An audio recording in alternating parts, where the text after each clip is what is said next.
Yo mga idol, kamusta? Sports Talk PH nga pala. Ang reaksyon ng mga Meksikano, pag-usapan natin yan mga idol. Ngunit bago ang lahat ay huwag kakalimutang mag-subscribe at i-click ang notification bell button for more sports talk. So hindi nga lamang po ang mga Pinoy boxing fans ang dismayado sa naging resulta ng world title fight sa pagitan ng ating pambato na si Charlie Suarez at ng WBO Super Featherweight World Champion Emmanuel Navarrete. At bagkus maging ang mga Meksikano ay hindi din natuwa sa naging hatol na ibigay ang panalo kay Navarrete sa kabila ng kababayan pa nila ito. Pag nagbasa po kayo ng komento ng mga Mexican fight fans sa social media, ay kapansin-pansin na maging sila ay pumanig din kay Suarez. Ayon sa mga ito ay hindi daw makatarungan ang ginawang pagnakaw ng panalo sa Filipino challenger, lalo pat pinaghirapan daw talaga ito ni Suarez at buong tapang na lumaban kontra sa kampyon. At habang kumakampi sila kay Suarez, ay tila itinakwil naman ng mga ito ang kanilang pambato na si Navarrete dahil hindi daw sila natuwa matapos ipagpilitan ni Navarrete na headbutt ang dahilan ng pagkakaroon niya ng bitak sa kaliwang kilay. Paliwanag po kasi ni Navarrete na hindi daw suntok ang dahilan nun. Wala naman daw siyang naramdaman sa suntok ni Suarez.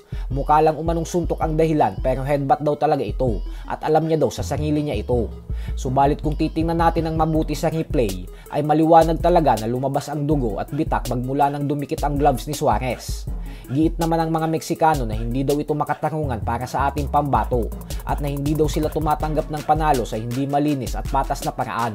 Labag daw ito sa pagiging Meksikano, kaya naman dismayado daw talaga sila sa pambato nila. Pero ganun pa man nga po ay ang pampalubag loob naman po dito ni Navarrete ay dahil handa daw siyang bigyan ng rematch si Suarez. Giit ni Navarrete na kailangan niya lang daw munang mag-recover at pagalingin ang kanyang sugat.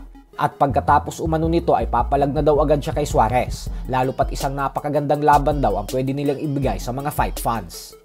Sa kabilang banda naman mga idol ay bagamat nga po natalo via 8-round technical knockout ang Mexican-American World Title Challenger Ramon Cardenas sa kamay ng undisputed Super Bantamweight World Champion Japanese Monster Naoya Inoue nitong nakalipas na linggo lamang, ay nananatili pa din po itong positibo.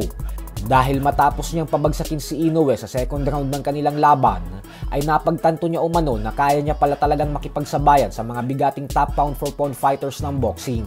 Kaya naman dahil dyan ay nangako si Cardenas na itinataga niya daw sa bato na magiging world champion din siya balang araw. Para po sa mga hindi nakakaalam ay bagamat natalo si Cardenas, ay umani din po ito ng respeto sa libu-libong boxing fans nang dahil sa puso at tapang na ipinakita niya laban sa binansagang halimaw ng Japan. So hanggang dito na lang po muna tayo mga idol. Sports Talk PH, kakaiba ang laban ng mga Pinoy. Lakas at dedikasyon ng aros na tinuon. Kamaong nagbabaga, ang sayo ay babaon. Mga Pinoy na